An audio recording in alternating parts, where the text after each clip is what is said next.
જો મિત્રો પાછા આપણે આવી ગયા છે એક નવા બ્લોગના અંદર. તો તમારો આપણા નવા બ્લોગના અંદર મિત્રો સ્વાગત છે. અને મિત્રો આપણે હમણાં આવી ગયા છે ભુજ, જે ડુંગર ઉપર તમે જોઈ શકો છો. આવો છે કંઈક વ્યૂ, આવો છે કંઈક નજારો તમે જોઈ શકો છો મિત્રો. જોઈ શકો તમે, આવો છે કંઈક વ્યૂ. ઘણો સુંદર વ્યૂ છે તમે જોઈ શકો છો.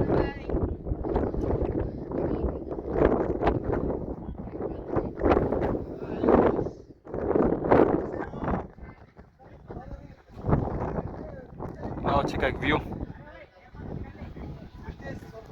જકાસ વ્યૂ છે મિત્રો. આ રહ્યું મંદિર.